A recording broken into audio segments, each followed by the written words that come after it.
പ്രകടന പത്രികയിൽ ഇത് പറഞ്ഞു, സ്ഥാനാർത്ഥിയെ തീരുമാനിച്ച് ഇവൻ ജയിച്ചു കഴിഞ്ഞാൽ കൂറുമാറിയാൽ ഇവൻ അയോഗ്യനായി തീരുന്ന നിയമം പാസ്സാക്കുക.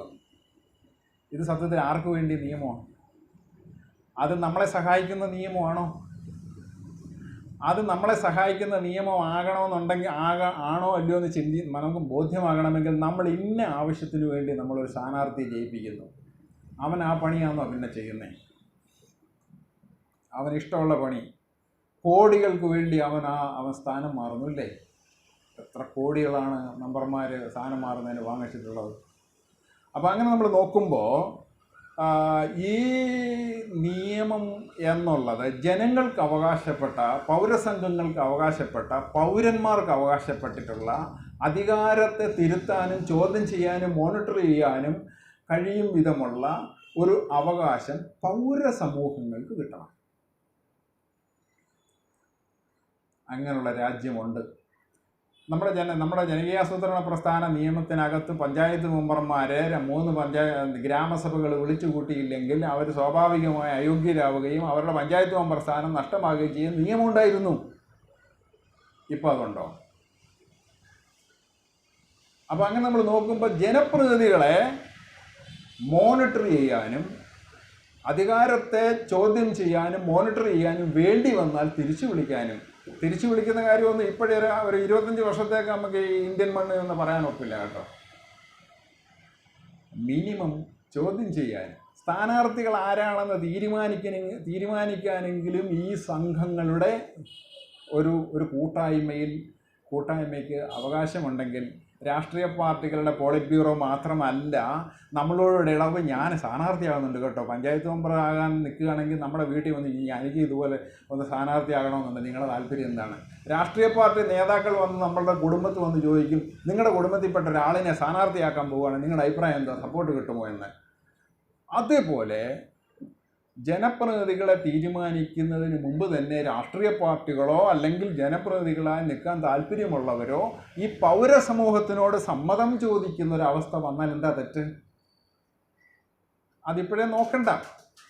പക്ഷെ ഇവൻ മാറി ചിന്തിച്ചാൽ നമുക്ക് കിട്ടേണ്ടുന്ന വിഭവങ്ങൾ, നമ്മളുടെ ടാക്സ് കൊണ്ട് എന്തെങ്കിലും നമുക്ക് തിരിച്ചു കിട്ടേണ്ടത്, നമ്മളെ യജമാനനായി കണക്കാക്കേണ്ടത്, നമ്മളിപ്പോൾ തിരിച്ചല്ലേ ജനപ്രതിനിധികളെ കണ്ടു കഴിഞ്ഞാൽ ഇപ്പോൾ ഒരു MP ഇങ്ങോട്ടൊന്ന് കയറി വരട്ടെ, ഇവിടുന്ന് എല്ലാവരും എണ്ണിക്കും, സംശയമില്ല. ഒരു മന്ത്രി വന്നാൽ ഈ കസേര ഉൾപ്പെടെ എണ്ണിട്ട് വെക്കും. സത്യത്തിൽ നമ്മൾ എഴുന്നേൽക്കേണ്ടവരല്ല. കാരണം എന്താണ്? ഇന്ത്യൻ ഭരണഘടന മുന്നോട്ട് വെക്കുന്നത് പൗരന്മാരാണ് പരമാധികാരികളെന്നാണ്. പൗരന്മാർക്കുള്ള സേവനം ചെയ്യുന്ന പ്രതിനിധികളാണ് ഇന്ന് പ്രത്യേക പ്രിവിലേജോടുകൂടി നമുക്ക് മേൽ നിൽക്കുന്നത്. അപ്പോൾ സ്ഥാനാർത്ഥി ആയതിനു ശേഷം ഒക്കെ നമുക്ക് ഇവരെ മോണിറ്റർ ചെയ്യാൻ കഴിയുന്ന ഒരു അവകാശം എന്നതിനപ്പുറത്തേക്കുള്ള കാര്യങ്ങളായി വികസിക്കണം. അങ്ങനെ ഒരു അവസ്ഥയിലേക്ക് നമ്മൾ മാറേണ്ടുന്ന ഒരു കാര്യം ആണ് സിവിൽ സമൂഹത്തിൻ്റെ ഒരു വശം എന്ന് പറഞ്ഞാൽ അധികാരത്തിൽ നിന്ന് പുറത്താക്കപ്പെടുന്നവർ, അധികാരത്തിൽ ഈ പൂച്ചക്കെന്നാ ഇവിടെ കാര്യം എന്ന് ചോദിക്കുന്നതിന് പകരം, നമ്മളെ മാറ്റി നിർത്തുന്നതിന് പകരം നമ്മൾ ഇതിനെ ചോദ്യം ചെയ്യുന്നതിലേക്ക് എത്തുന്ന സംവിധാനം വന്നാൽ നിനക്കെന്നാ ഇവിടെ കാര്യമൊന്നും ചോദിക്കത്തില്ല. എടാവേ, നീ ഇവിടെ വന്നതിലേ എനിക്ക് വല്ലതും ഭരണം നടത്താൻ പറ്റുള്ളൂ, അതുകൊണ്ട് നീ ഇവിടെ വാന്ന് പറഞ്ഞ് വിളിക്കും. വായനശാലകൾ ആരംഭിക്കുന്ന കാലത്ത് ജനപ്രതിനിധികളെ ആകാൻ താല്പര്യമുള്ളവർ വായനശാലകളിലേക്ക് വരാൻ പറ്റാത്തവരുടെ വീടുകളിൽ രാത്രി 8 മണിക്ക് ശേഷം അവൻ്റെ വീട്ടിൽ ചെന്നിരുന്ന് പുസ്തകം വായിച്ച് കേൾപ്പിക്കുകയും അതിൻ്റെ കാര്യങ്ങൾ ചർച്ച ചെയ്യുകയും, ഇനി അതിനും പറ്റുന്നില്ലെങ്കിൽ അവന് ക്ഷീണമാണ് പ്രശ്നമാണെങ്കിൽ അവൻ്റെ ഫാക്ടറിയിൽ പോയിരുന്ന് വായിക്കാൻ വേണ്ടി ഒരാളെ ശമ്പളം കൊടുത്തിരുത്തി വായിപ്പിക്കുകയും അവനെ വായനക്കാരനാവുകയും ട്രേഡ് യൂണിയൻ്റെ നേതാവാവുകയും സമൂഹത്തിൻ്റെ നേതാവ് ആവുകയും ചെയ്തൊരു ചരിത്രം കേരളത്തിലുണ്ട്. ദിനേശ് ബീഡിയിലെ അങ്ങനെ പത്രവായനയ്ക്ക് ശമ്പളം കൊടുത്തിരുത്തിയ ആളുകളുണ്ടായിരുന്നു ഇല്ലേ? അപ്പോൾ ഇത് ജനപ്രതിനിധികൾക്ക് ഇങ്ങനെ ചെയ്താൽ എന്താ കുഴപ്പം? സിവിൽ സമൂഹത്തിനോട്, പൗരസമൂഹത്തിനോട് സമ്മതം ചോദിക്കാനും ചിന്തിക്കാനും വേണ്ടി ഇതുപോലൊരു കാര്യമുണ്ടെന്ന് നമ്മളോട് ചോദിച്ചാൽ എന്താ കുഴപ്പം? ആരെങ്കിലും നമ്മൾ ചോദിക്കുന്നുണ്ടോ? ചോദിക്കുന്നില്ല. അപ്പോൾ സംഭവം ഇതാണ്, നമുക്ക് സിവിൽ സമൂഹം എന്നുള്ളതിൻ്റെ ഒരു അനവധി സംഘങ്ങളുണ്ട് കേട്ടോ. ആ സംഘങ്ങൾ മാത്രമല്ല, നമ്മൾ പൗരന്മാരായിരിക്കുന്നവരും ഇതേപോലുള്ള സംഘങ്ങൾക്കും അധികാരത്തെ ചോദ്യം ചെയ്യാനുള്ള ഒരു അവകാശം കിട്ടുകയും നമുക്ക് മോണിറ്റർ ചെയ്യാൻ കഴിയുകയും തിരുത്താനും, വ്യക്തിയെയും അതോടൊപ്പം സമൂഹത്തെയും അതോടൊപ്പം അധികാരത്തെയും തിരുത്താനും ചോദ്യം ചെയ്യാനും കഴിയുന്ന ഒരു സങ്കല്പത്തെയാണ് സിവിൽ സമൂഹ സങ്കല്പം എന്ന് പറയുന്നത്. ഈ സിവിൽ സമൂഹം ഒരു ഇടനിലയിലാണ് നിൽക്കുന്നത്. എന്ന് പറഞ്ഞാൽ താഴെ തട്ടിലുമല്ല, മറിച്ച് അധികാരത്തിലുമല്ല. അധികാരത്തിലും താഴെ തട്ടിലും അല്ലാത്ത അനവധി സംഘങ്ങളുണ്ട്. ജീവകാരുണ്യ പ്രവർത്തനം നടത്തുന്ന സംഘങ്ങൾ ഇല്ലേ, അങ്ങനെ സ്ത്രീകളുടെ ക്ഷേമത്തിന് വേണ്ടി, ആരോഗ്യത്തിൻ്റെ ക്ഷേമത്തിന് വേണ്ടി പ്രവർത്തിക്കുന്ന സംഘങ്ങൾ, എല്ലാം അങ്ങനെ അനവധി സംഘങ്ങളുണ്ട്. പക്ഷെ അധികാരമെന്ന് പറയുന്ന വിഷയത്തെ ചോദ്യം ചെയ്യാൻ, അധികാരത്തെ ചോദ്യം ചെയ്യുക, അധികാരത്തെ തിരുത്തുക എന്ന് പറഞ്ഞാൽ അതിന് അർത്ഥം എന്താണ്? അതിൻ്റെ പേരാണ് രാഷ്ട്രീയം അല്ലേ? അരാഷ്ട്രീയമായൊരു മേഖലയാണ് സിവിൽ സമൂഹം എന്ന് പറയുന്നുണ്ട് എങ്കിൽ പോലും, അങ്ങനെയുള്ള സംഘങ്ങളുണ്ട് എങ്കിൽ പോലും, അധികാരത്തെ ചോദ്യം ചെയ്യുകയും അധികാരത്തെ തിരുത്തുകയും ചെയ്യുന്ന ഒരു രാഷ്ട്രീയത്തിലേക്ക് നമുക്ക് വളരേണ്ടതുണ്ട്. വ്യക്തി എന്നുള്ള നിലയിൽ പൗരൻ ചോദ്യം ചെയ്യുന്നൊരു ബോധത്തിലേക്ക് വളർന്നാൽ, പൗരബോധം വളർന്നാൽ ജനാധിപത്യം ശക്തമാകും. പൗരബോധം വന്നാൽ ഈ ജനപ്രതിനിധികളെ ചോദ്യം ചെയ്യുന്നതിലേക്ക് എത്തും. അങ്ങനെ ജനാധിപത്യം ശക്തമാകുമെന്നൊക്കെയാണ് നമ്മൾ കരുതുന്നത് അല്ലേ? അങ്ങനെയെങ്കിൽ എന്തുകൊണ്ട് ഈ വ്യക്തികൾക്കും അധികാരത്തിനും ഇടയ്ക്ക് നിൽക്കുന്ന ഇത്തരം സംഘങ്ങൾക്ക് അധികാരത്തെ ചോദ്യം ചെയ്യുകയും തിരുത്താനും കഴിയുന്ന ഒരു രാഷ്ട്രീയം ഉണ്ടായിക്കൂടാ? ഈ രാഷ്ട്രീയം എന്ന് പറഞ്ഞാൽ രാഷ്ട്രീയ പാർട്ടി പറയുന്ന ഇത് മാത്രമല്ല കേട്ടോ.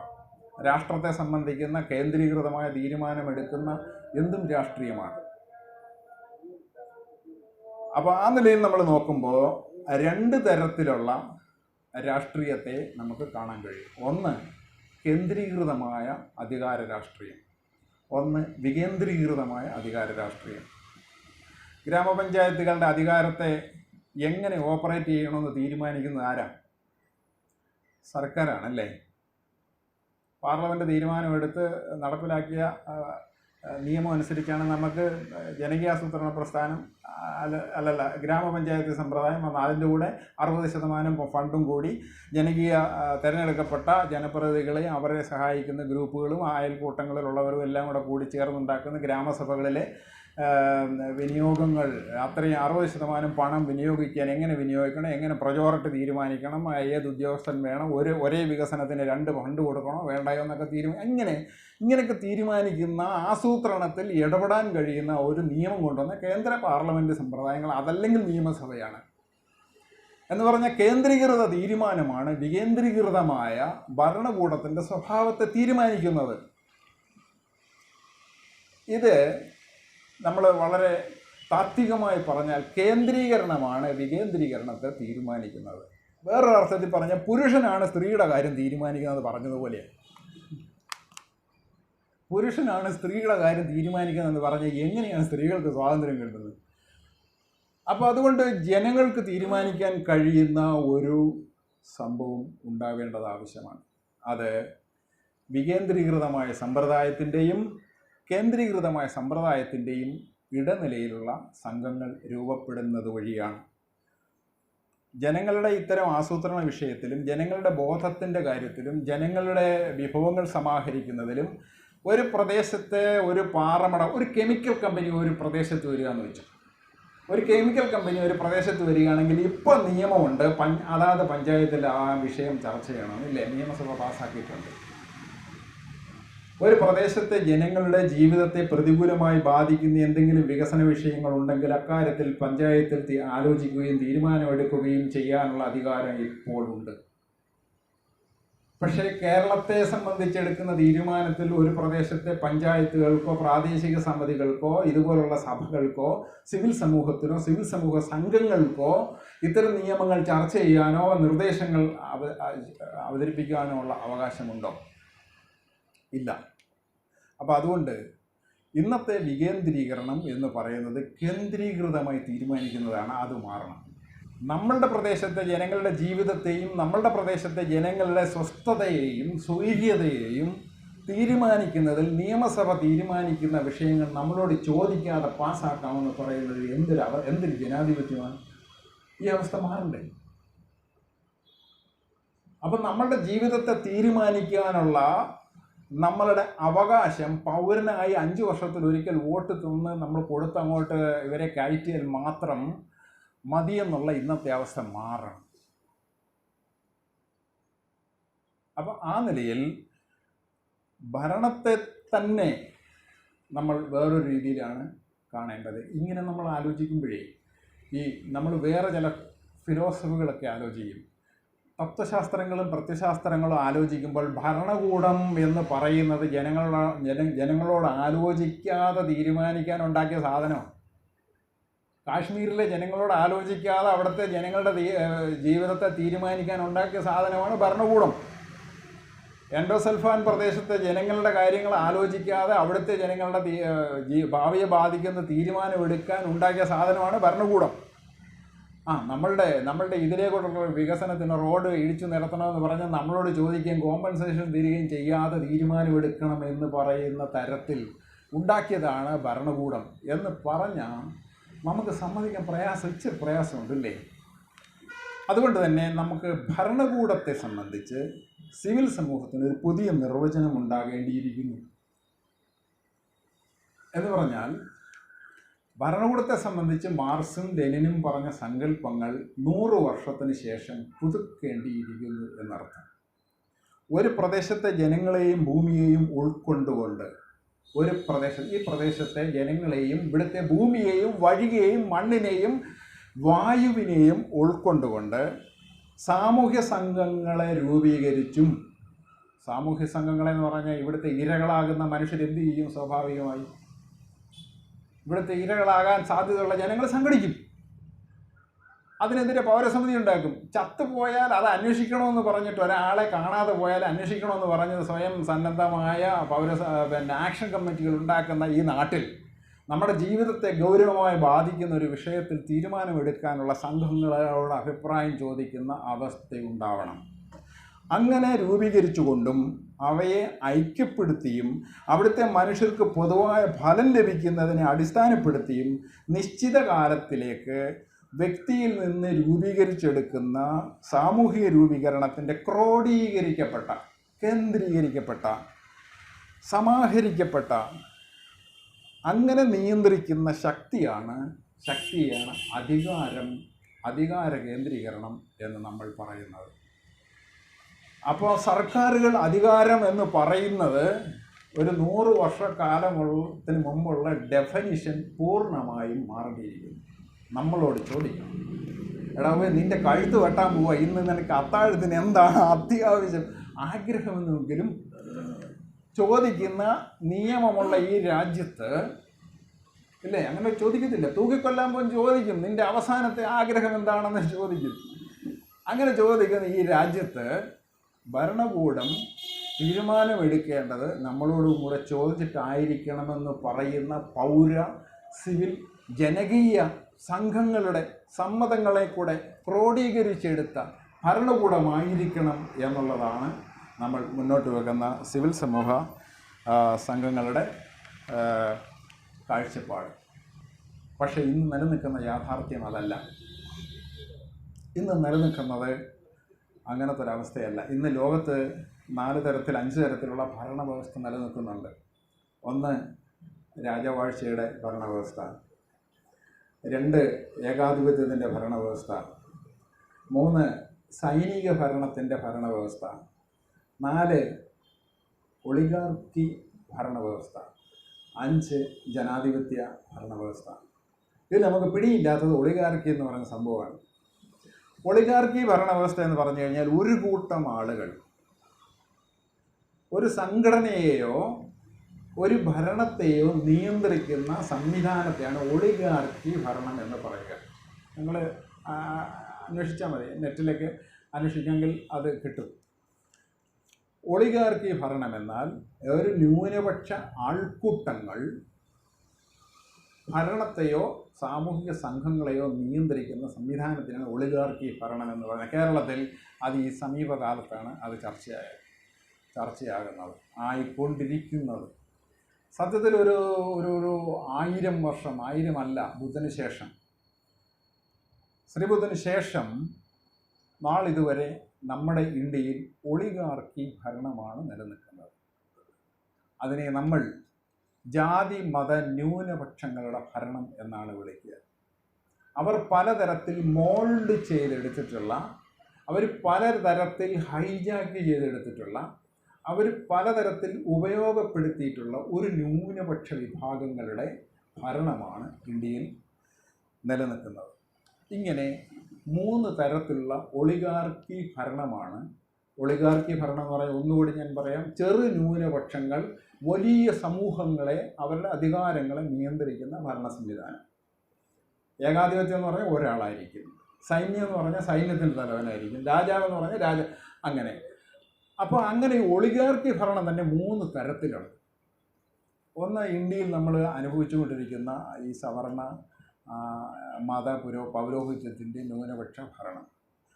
മറ്റൊന്ന്, ലോകത്ത് നമ്മൾ കണ്ടിട്ടുള്ള പാർട്ടി കേന്ദ്ര കമ്മിറ്റികൾ ഭരിക്കുന്ന ഭരണ സംവിധാനം. ഒരു 10 കോടി ജനം അല്ലെങ്കിൽ ഒരു 8 കോടി ജനം ഉണ്ടെങ്കിൽ ആ 8 കോടി ജനതയുടെ ഭാവി തീരുമാനിക്കുന്നത് ഒരു കേന്ദ്ര കമ്മിറ്റി എന്ന് പറയുന്ന ഒരു ചെറു ന്യൂനപക്ഷമായിരിക്കും. ആ ന്യൂനപക്ഷം പ്രത്യശാസ്ത്രപരമായി ഏറ്റവും ശരിയാണ് ഞങ്ങൾ പറയുന്നതെന്ന വിശ്വാസപ്പെടുത്തലിൻ്റെ അടിസ്ഥാനത്തിലാണ് ആ ചെറു ന്യൂനപക്ഷം ഈ ഭരണം കൈയാളുന്നത്.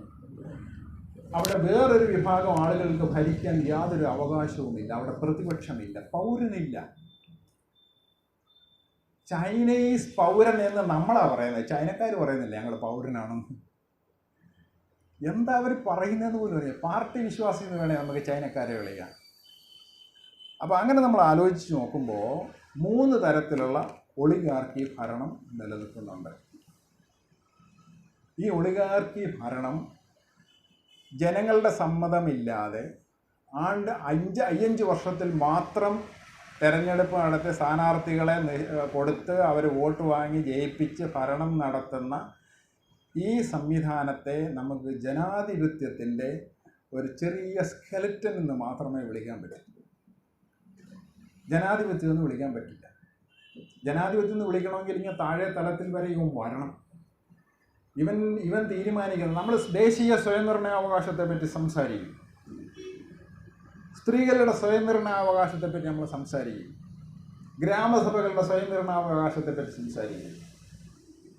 സ്വയം നിർണയിക്കാനുള്ള അധികാര വ്യവസ്ഥയിൽ സ്വയം നിർണയിക്കാനുള്ള അധികാര സമ്പ്രദായത്തിൽ ഈ പൗരജനങ്ങളുടെ കാര്യങ്ങൾ കൂടി വരണം. ഇന്ത്യ നേരിടുന്നതിൽ ഏറ്റവും ഗുരുതരമായ ഒരു പ്രശ്നത്തിൻ്റെ ഉത്തരവാദി 1930കളിൽ ഇന്ത്യയിൽ സ്വയംനിർണയാവകാശത്തിന് വേണ്ടി കമ്മ്യൂണിസ്റ്റ് പാർട്ടി തീരുമാനമെടുക്കുകയും അതിൻ്റെ അടിസ്ഥാനത്തിൽ വിവിധ സംസ്ഥാനങ്ങളെപ്പറ്റി സാമൂഹ്യ സാംസ്കാരിക സാമ്പത്തിക പഠനങ്ങളിലേക്ക് ആഴത്തിൽ പോവുകയും ചെയ്യണമെന്ന് തീരുമാനിക്കുകയും അങ്ങനെ 1.25 കോടി മലയാളികളും കേരളം മലയാളികളുടെ മാതൃഭൂമി എന്ന് പറഞ്ഞ പുസ്തകം വരികയും അതിനെ തുടർന്ന് ഐക്യകേരള പ്രസ്ഥാനത്തിലേക്ക് വരികയും 1940കൾക്ക് ശേഷം ദേശീയ സ്വയംനിർണയാവകാശം എന്ന് പറഞ്ഞ വിഷയം മടക്കി വെക്കുകയും അങ്ങനെ ആന്ധ്രയിൽ ഇന്ത്യയിൽ ഏറ്റവും വലിയ കമ്മ്യൂണിസ്റ്റ് ഗ്രൂപ്പുകൾ ഉണ്ടായിരുന്ന കമ്മ്യൂണിസ്റ്റ് പ്രസ്ഥാനമുണ്ടായിരുന്ന ആന്ധ്രയിലെ കമ്മ്യൂണിസ്റ്റ് പ്രസ്ഥാനം തകർന്നടിഞ്ഞു പോവുകയും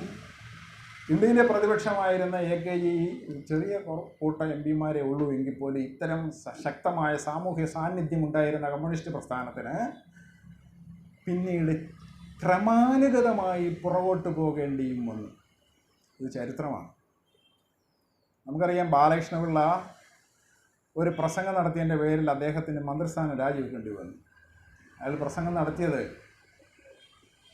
കേരളത്തിൻ്റെ വികസനത്തിന് വേണ്ടി ബോഗി ഉണ്ടാക്കുന്ന ഫാക്ടറി കേരളത്തിന് കൊടുക്കാമെന്ന് വാഗ്ദാനം നൽകിയ കോൺഗ്രസ്സുകാർ അവിടെ വിതരംവാല ആവശ്യപ്പെട്ട അനുസരിച്ച് അങ്ങോട്ട് കൊടുത്തപ്പോൾ നമ്മൾ ഈ ഭീകരവാദം നടത്തിയാലേ വികസനം നടക്കുകയുള്ളൂ എന്ന്, അങ്ങനെയാണെങ്കിൽ നമ്മളും അത് ചെയ്യേണ്ടതുണ്ട്, കേരളത്തിൻ്റെ പേരിൽ നമ്മളത് ചെയ്യേണ്ടതുണ്ട് എന്ന് പ്രസംഗിച്ചു ബാലകൃഷ്ണപിള്ള. ഈ പശ്ചാത്തലത്തിൽ അങ്ങനെയാണ്, ഇങ്ങനെ ചെയ്യേണ്ടി വരുമല്ലോ എന്ന് പ്രസംഗിച്ചപ്പം വിഘടനവാദത്തെ പ്രോത്സാഹിപ്പിച്ചു എന്ന് പ്രസംഗിച്ചുകൊണ്ട് ഇടതുപക്ഷ പ്രസ്ഥാനം വലിയ സമരം ഉണ്ടാക്കുകയും ബാലകൃഷ്ണപിള്ളയ്ക്ക് രാജിവെക്കുകയും ചെയ്യേണ്ടി വന്നൊരു ചരിത്രമുണ്ട്. 1930കളിലെ ദേശീയ സ്വയംനിർണയാവകാശത്തെപ്പറ്റി സംസാരിച്ച കമ്മ്യൂണിസ്റ്റ് പ്രസ്ഥാനം ദേശീയ സ്വയംനിർണയാവകാശമോ ഫെഡറലിസമോ പോലും ഗൗരവമായി എടുക്കാത്തതിൻ്റെ ദുരന്ത ഫലം ഇന്ന് അനുഭവിച്ചു കൊണ്ടിരിക്കുകയാണ് അല്ലേ? കേന്ദ്ര ഭരണം കയ്യിലടക്കിയവർക്ക് സംസ്ഥാനത്തിൻ്റെ അധികാരം ഒരു കുന്തവുമല്ല. CA പാസ്സാക്കിയത് കേന്ദ്ര ഗവൺമെൻറ്റാണ്. അതുകൊണ്ട് നിങ്ങൾ ഇവിടെ വേണ്ടെന്നൊക്കെ പറഞ്ഞാൽ അത് നടക്കുന്ന കാര്യമൊന്നും അല്ലെന്ന് പറഞ്ഞത് കറക്റ്റാണ്. അപ്പോൾ കാര്യം അത്രയ്ക്ക് കേന്ദ്രീകരിക്കപ്പെട്ട് കഴിഞ്ഞിരിക്കുന്നു. ഊർജം, വിദ്യാഭ്യാസം, സംസ്കാരം ഇല്ലേ? ഇന്ന് കുട്ടി പറഞ്ഞാൽ അച്ഛൻ ഏത് മതത്തിൽ, അമ്മയും ഏത് മതത്തിലാണെന്ന്, ഏത് മതത്തിലെ ആളാണെന്ന് സാക്ഷ്യപത്രം വേണമെന്ന് നിർദ്ദേശം വന്നിരിക്കുന്നു. അത് മിക്കവാറും എനിക്ക് തോന്നുന്നു രാഹുൽ ഗാന്ധിക്ക് ഇട്ട് പണിയാനാണെന്നാണ് തോന്നുന്നത്. കാര്യം എന്താണെന്ന് വെച്ചാൽ ഇങ്ങേരുടെ അച്ഛനും അമ്മയും. അപ്പോൾ അങ്ങനെ നമ്മൾ ആലോചിക്കുമ്പോൾ എത്ര ആളുകൾക്ക് CA വന്നതുകൊണ്ട് ആന്ധ്രാപ്രദേശിലെ 48 ലക്ഷം, എനിക്ക് തോന്നുന്നു 45-48 ലക്ഷം BJPക്കാരും അവിടുത്തെ ന്യൂനപക്ഷ വിഭാഗങ്ങൾക്കും പൗരത്വം ഇല്ലാതായി. അപ്പോഴവർ പുതിയ രീതിയിൽ അത് മുന്നോട്ട് കൊണ്ടുവന്നു അല്ലേ? CAയുടെ ചരിത്രം പരിശോധിച്ചാൽ മതി. അപ്പോൾ അങ്ങനെ നമ്മൾ നോക്കുമ്പോൾ കേന്ദ്രീകൃതമായ ഭരണവ്യവസ്ഥയെ ചോദ്യം ചെയ്യുന്ന ഫെഡറലിസം വന്നാൽ മാത്രം പോരാ, ദേശീയ സ്വയംനിർണയാവകാശത്തിൻ്റെ താഴെത്തട്ടിലേക്ക് ജനങ്ങളുടെ സ്വയംനിർണയാവകാശവും അതിന് ഇതേപോലുള്ള സംഘങ്ങളുടെ നിർദ്ദേശങ്ങളും പങ്കാളിത്തവും വരികയും ചെയ്യുന്ന സ്വയംനിർണയാവകാശം വന്നെങ്കിൽ മാത്രമേ നമ്മൾ ജയിപ്പിക്കുന്ന സ്ഥാനാർത്ഥി നാളെ പാർലമെൻറ്റിൽ ചെന്ന് കോടികൾ വാങ്ങിച്ച് മറുകണ്ഠം ചാടിയാൽ ഈ ലൈബ്രറി വിളിച്ചിരുത്തി നല്ല ചൂരവടിക്ക് അടി കൊടുക്കാൻ നമുക്ക് പറ്റുള്ളൂ. ഇല്ല, പറ്റത്തില്ല. നിയമസഭയിൽ പാസ്സാക്കുന്ന നിയമം ഈ ലൈബ്രറിയിൽ ഇന്നുപോലൊരു നിയമം പാസ്സാക്കാൻ വേണ്ടൊരു നിർദ്ദേശം വന്നിട്ടുണ്ട്. നിങ്ങളുടെ ഇത്രാമത്തെ നമ്പർ ലൈബ്രറിയിൽ, ടാഗോർ ലൈബ്രറിയിൽ ആ ഗ്രൂപ്പുകളുടെ അഭിപ്രായം ഞങ്ങൾ തേടാൻ വേണ്ടി വിട്ടിരിക്കുന്നു. നിങ്ങൾ ഇത്ര ദിവസത്തിനുള്ളിൽ ഇതിൻ്റെ അഭിപ്രായം നിർദ്ദേശിക്കണം എന്നൊരു നിയമം ഈ രാജ്യത്ത് വന്നാൽ പാസ്സാക്കിക്കോപ്പോൾ നമ്മൾ ജനപ്രതിനിധികൾ അവിടെ പോയി പാസ്സാക്കിക്കോ. പക്ഷേ ഇവിടെ നമുക്ക് വൈകിട്ടിരുന്ന് കൂടി ഇതേ നിയമത്തെപ്പറ്റി ഒന്ന് ചർച്ച കഴിഞ്ഞാൽ പൗരബോധത്തെപ്പറ്റി, നിയമബോധത്തെപ്പറ്റി സയൻസ് പഠിച്ചവർ LLBക്കാരെയൊക്കെ നമുക്ക് ഉപയോഗപ്പെടുത്തത്തില്ലേ? അവർ രാജ്യനിർമ്മാണത്തിൽ പങ്കാളിയാവുകയും അന്യഗ്രഹത്തിലേക്ക് പോകണമെന്ന് പറഞ്ഞ് ആത്മഹത്യ ചെയ്യാതിരിക്കുകയെങ്കിലും ചെയ്യും. രാജ്യനിർമ്മാണത്തിൽ വ്യക്തികൾക്കും ഗ്രൂപ്പുകൾക്കും പങ്കാളിത്തം കൊടുക്കുന്ന സംവിധാനം വേണം. അത്ര നമ്മൾ പറയുന്നുള്ളൂ. ജനാധിപത്യം അടിസ്ഥാനപരമായി വഞ്ചനാപരമാകാതിരിക്കണമെങ്കിൽ അങ്ങനൊരു സംവിധാനം വരണം എന്ന് നമ്മൾ ആവശ്യപ്പെടുന്നു. ഇങ്ങനെ ആവശ്യപ്പെടുന്ന ഒരു സംഘമായി സിവിൽ സമൂഹ കൂട്ടങ്ങൾ മാറണം, അഥവാ രാഷ്ട്രീയമായി ചിന്തിക്കുന്നതിലേക്ക് ജീവകാരുണ്യ അരാഷ്ട്രീയ മേഖലയിലേക്ക് മാറണമെന്നല്ല നമ്മൾ പറയുന്നത്. മറിച്ച് നിയമനിർമ്മാണം ഇപ്പം തന്നെ പല കാര്യങ്ങൾ ആ നിലയിലുണ്ട്. അങ്ങനെ നമ്മൾ ജനാധിപത്യത്തിൻ്റെയും ഭരണവ്യവസ്ഥയുടെയും താഴെ തലം മുതൽ മുകളിൽ വരെ സമഗ്രമായി കാണുന്നൊരു സങ്കല്പം സിവിൽ സമൂഹത്തിനുണ്ടാകണം.